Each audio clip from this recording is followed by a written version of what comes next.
Red Rising.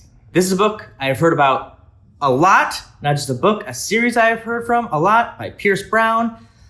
There's some mixed opinions of it on the internet and on BookTube, and so I was always a little hesitant to jump into a long series, and I wasn't sure if it would be my thing. Then I had a really good friend who literally lent me his Kindle because he had the books on there, and he wanted me to read it so badly. My friend wants me to read it this bad, I'll give it a shot. And honestly, I'm so glad I did. I have read all 3 books in the first Red Rising Trilogy. I know there's another sort of series that goes along with the larger one, but I just read the first 3 and I wanted to talk about them, so I thought I would film a review video. So 3 books, obviously Red Rising, Golden Sun, and Morning Star, all by Pierce Brown, and I am so pleasantly surprised with these books. So I'm gonna give a quick non-spoiler review of some of the overarching themes and thoughts I have on the series and its style and how it reads. And then I'll have probably a larger portion on spoilers, because especially when you're talking about a series as a whole, it's more fun if you're able to talk about fuller story arcs than just vague talks about the first book. All right, that's the plan. Let's talk about the first book, Red Rising. Okay, so just overview. This book surprised me. I was not expecting to like it as much as I did, and particularly I wasn't ready for how just like propulsive, I'm going to use that word a lot to describe this series. I think that's the best word to incorporate all that this series is. It just is a roller coaster ride, truly from like the second chapter all the way to the end of the series. You really don't get a chance to breathe. Things just happen, twists, unexpected events, betrayals, not betrayals that you thought were betrayals, new alliances, shifting motivations. It's truly just, propulsive. It just like goes, and you really can't stop. I mean, I'm in one of the most busy times of the year for my job, and my evenings when I had time off, I was just reading these books. Read, again, 1 book a week, which these aren't huge books, but in the midst of a very busy time, it flies by as you're reading the books. I honestly haven't read a page turner quite like this in some time. Maybe Moontide Quartet, but even that was certainly not as fast as the Red Rising Trilogy. And honestly, most of the time, that's not a huge plus for me in my reading. I like slower paces. I mean, Malazan Book of the Fallen, Lord of the Rings, and Realm of the Otherlings are my 3 favorite fantasy novels. All of them are pretty slow going, take their time. Red Rising is not that. So I think it says a lot about this series that even someone who generally isn't as invested in this style really enjoyed my time with this series. Now, after these first 3, I'm not like itching to immediately start a whole nother saga. I think I'm going to wait a little while before I tackle the other books, but I am very satisfied with my reading of this trilogy. So Red Rising is a dystopian future where humanity is united. There's no like countries anymore under this like kind of pseudo feudalistic society, but that is strictly divided into a caste system where each kind of person is categorized by a color, and that is what they do in society. So blues are like the pilots who always pilot the spaceships. The grays are the soldiers. The yellows are like doctors. And these aren't like racial categories. From my understanding in the book, they're just like category of person. And once you're in that category, that is what you do. You're assigned that from birth, no choices. That's what you do for the society as a whole to be healthy, I guess. And the lowest caste in this system are the Reds, who do basically a lot of the manual labor, or at least what we see specifically through the eyes of our main character. Darrow is mining. So he mines deep underneath Mars. And that's where we pick up the story of Darrow in the society where they do hard labor and you live very short lives as Reds.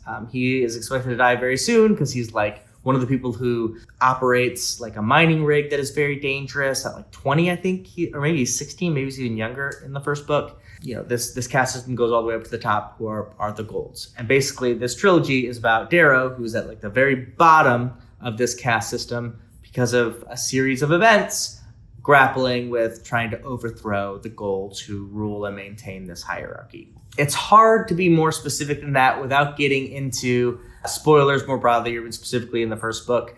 But again, as I said, the story goes very quickly. So even if you just start right away, you'll figure out sort of what the overall meaning of or direction of the story is pretty quickly. Now, I will say one of the negatives about this whole trilogy for me is that the story moves so quickly that the overall metaphor doesn't quite work as well as it does in some other series, just because the plot and all of the characters are moving so quickly that the overall metaphor, I mean, clearly this is about a reflection sort of class in our current existence, whether that is racial, whether that is economic, whether that is like geographic in like global south versus global north or west and east. Like there's a lot of different parallels, but like none of them are really explored and reflected well because the story is just so quick.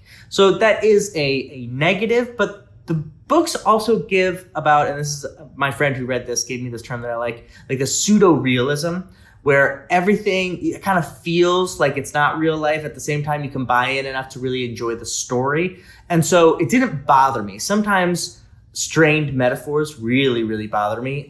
So like in Stormlight Archive, I've talked about that in some videos, that the metaphors there really don't work for me because they're taken very, very seriously and trying to reflect, I think, real problems in our world, but not very well. Red Rising is kind of on the other side where there are some parts that are interesting where they're, talking about this larger metaphor of class struggle or whatever it might be, but it's going so quickly that it doesn't really meditate on any of these things. So I'm not bothered by sort of the inconsistency in that metaphor. And I don't know if I can say more from a story perspective without spoiling anything. So I'll just leave it there and say that that is not really a plus or a negative as far as like the overall metaphor or theme of class struggle, I guess, in Red Rising. Let's talk about the style, because the style is interesting. I've already talked a lot about how quick and again, propulsive the narrative is, and that's absolutely true. We are given a first-person perspective. Pierce Brown cheats a little bit in the first-person perspective, and what I mean by cheats is usually in first-person perspective, you're given all the information of the person whose perspective you're in, but Brown doesn't always do that. Sometimes plans that Darrow, the main character, has, we're not let in on because of a time jump, or we're just set in a scene without getting the background. And so that adds to some suspense, certainly, and again, helps with sort of pushing you as the reader forward because you want to know, like, what don't I know? Like, why are they acting this way? Or why does it seem like this isn't working out when I know it should be? Or he should know better than this. Why is he acting this way? And then you, oh, yeah. So that does happen in this book, which again, this is kind of funny. I'm realizing as I'm talking about these books that like a lot of things I would normally complain about that is present in these books, I don't find as annoying just because the story is so quick and fulfilling much of the time. And before you can really get too upset about something, you're already on to the next thing. I think that keeps Red Rising from being like, it's certainly not going to be one of my favorite series of all time, but it is strong enough that I really enjoyed my time reading it. A lot of people compare the Red Rising trilogy to the Hunger Games, and I really understand why people do that, especially because of some plot elements that are similar, right? These 9 districts or different colors are like, a very heavy metaphor for income inequality, racial inequality in our current world. A lot of the conflict is with youth in both of those books. But more than plot elements, I think they are very similar in that propulsive narrative sense, especially the first 2 Hunger Games are just like boom, boom, boom, boom, boom. But the third book in the trilogy of the Hunger Games, Mockingbird, one of the two, isn't like that. And a lot of people don't love the third book for that reason, but I actually find that third book is really important for slowing down and realizing the weight of everything that happened in those first 2 books, and actually makes that trilogy as a whole much stronger for me, potentially, than Red Rising, because Red Rising just like keeps going fast the entire time. But I do think, especially if you like the Hunger Games, I think that sort of storytelling, for the most part, is here in Red Rising. So all that to say is the Red Rising trilogy, I'm going to give a long endorsement. It is just on the border between long endorsement and universal recommendation, but I think I couldn't just quite get there because of, as I kept thinking about all of these things, there were some things I can recognize that people might not enjoy about it, but that weren't a problem for me, which seems weird. I feel like I should have more of a problem with some of the stuff that I've been talking about, but I don't. And I really enjoyed it. It's going to be a series I remember for a long time. I blew through it super quick, and I think most people will really enjoy the Red Rising trilogy. Let's do spoilers.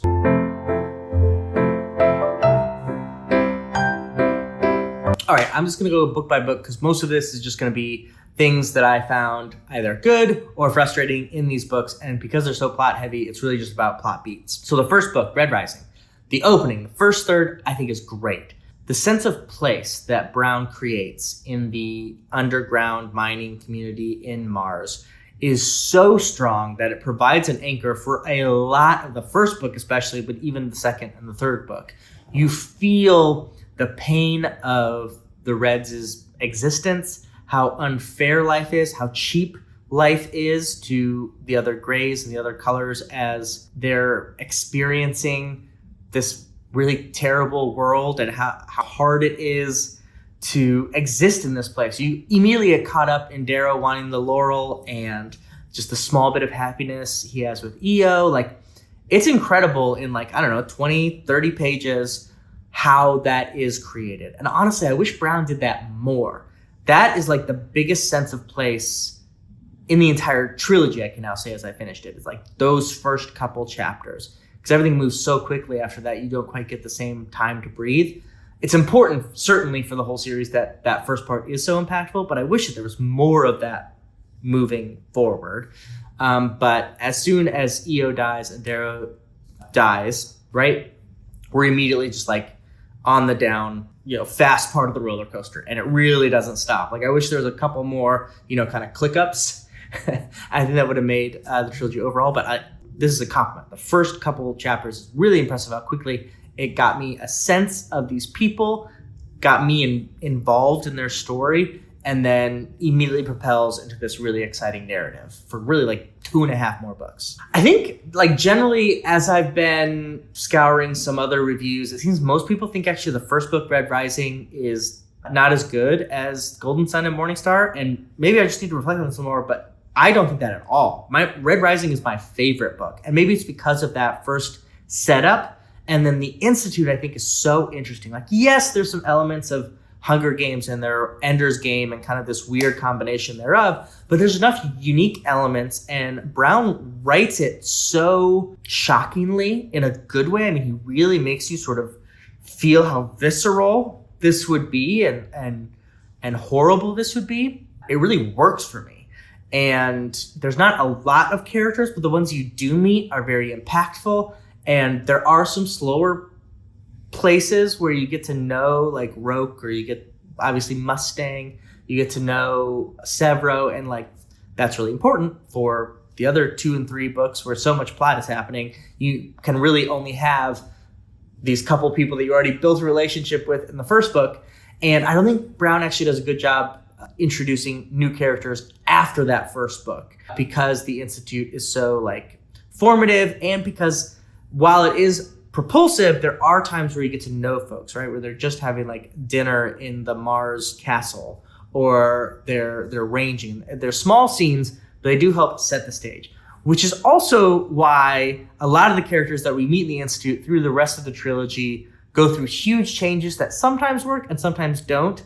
So this is spoilers for the whole 3 trilogies, so if you haven't read all of them, stop. But Cassius is an example of goes back and forth, back and forth, back and forth, in almost an exhaustive way. And part of that, I think, is because Brown knows that he created a great character in Cassius, and he doesn't have time to create other great characters, but it just feels a little too much. And it's because I think I loved the Cassius that I met in the Institute so much, because I loved Red Rising, it's hard to go forward. The same thing is true with the love story between Mustang and Darrow. I think is so beautiful in the middle and end of Red Rising. It's tough when it just always goes back and forth for the next couple of books. But this is all praising, I think, Red Rising as a book itself. The first book, I just really like how all of that is packaged, while also all this incredible stuff is happening. And we just have to say, the ending is so wonderful.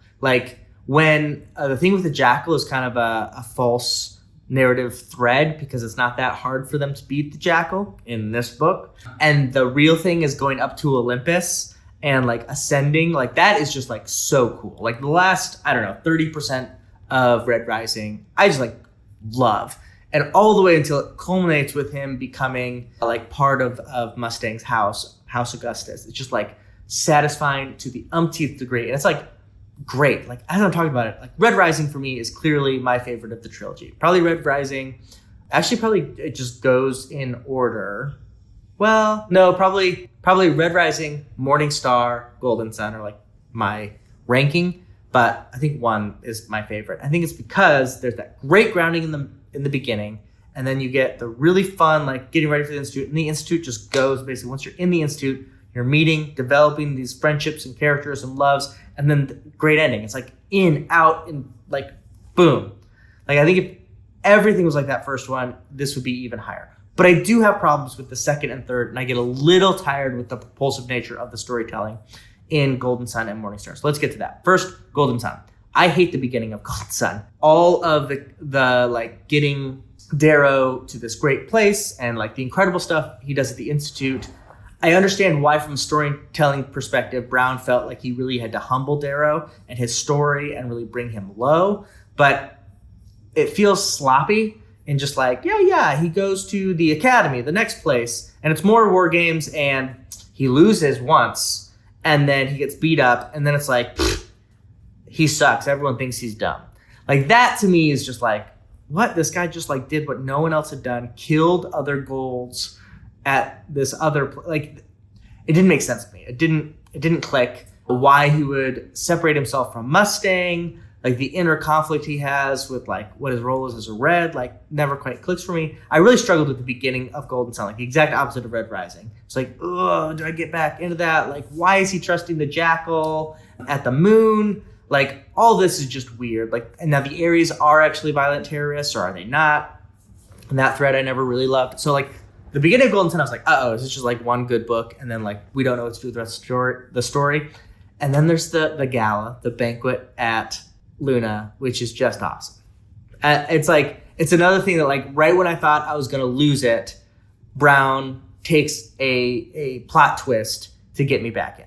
And then you're just like on the roller coaster again. Like he doesn't give me enough time to think about how much not fun I was having at the beginning of the book, because then it's just like the duel, and then he has to go and talk to the Sovereign, and then he has to break out, and then he has to go fight the other folks in space, and then he's got the Pliny overtaking of House Augustus, then he wins him, and then he's coming back to Mars, then it's the rain, and then like so much is happening all at once, and it's great. Like from a plot perspective, it's just like I couldn't stop reading. I wanted to read another chapter, The rhythm is enough that you just keep going, but the ending then is so sad and frustrating. Sort of the red wedding at the end where he like does this, he's going to be adopted, and then everything falls apart because the Jackal betrays them. And that's like good, again, propulsive, but narratively felt a little like hollow and frustrating to me. And then Morning Star, again, the beginning is rough. I think obviously he is trapped, and so you're no fun to read about your main character being tortured and being isolated and all this terrible stuff that happens to Darrow. But then even after Darrow escapes, Severo helps to rescue him. And then we have this whole like going to the South Pole of Mars and the Obsidian storyline that I was not really like part of. And things start to happen that are a little too convenient, like Aja surviving on the ice and Cassius hits them with a missile for some reason. Like it felt like a redo of the beginning of Golden Sun. It's like we have to humble Darrow a ton because he's getting too good. The Obsidian storyline is kind of blah. And then we get to another space battle, but this is with Roke, which really makes it emotional. And that did work on me. And then coming back to Luna and the ending. The resolution is very good at the end by the time like Mustang becomes the Sovereign and they have a child, and it's a really good coda to the beginning, and Io, who we find out was also pregnant when she died. Like all of that is very, very powerful and strong. But the whole plan of like being captured and then being in there and Severo's fake death, like all of that works as like a very interesting plot twist. And I was angry as a reader. I was like, what?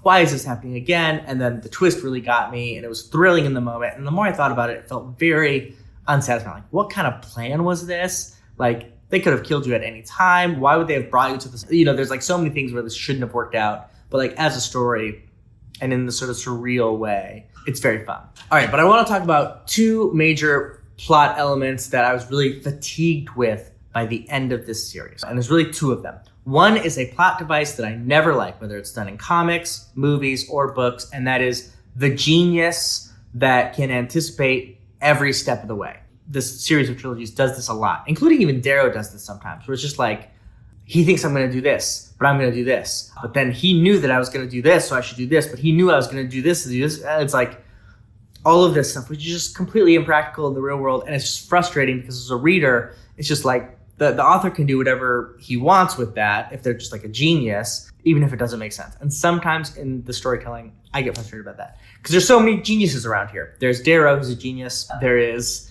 Cassius, who's a genius. There's the Jackal, who's a genius. There's Mustang, who's a genius. There's Roke, who's a genius. There's the Sovereign, who's a genius. Like all these geniuses who are anticipating everything and kind of picks and chooses when they can be right and when they can be wrong and if they can be wrong. And I found that kind of frustrating by the end. Another element that like wasn't enough to keep me from enjoying the moment, but upon reflection is frustrating. The other ones, I have a list through these first three where Darrow gets caught or loses and probably should die, but he just keeps getting caught by enemies and then they let him go or they keep him alive for some reason, or like they over-explain to him their plan, like, and it gets comic. Can I just read this for you? So obviously this starts off where Darrow gets hung, right? Because he, is sad about, well, first they get caught having sex in the garden and then sings the song so that they kill him, right? Okay.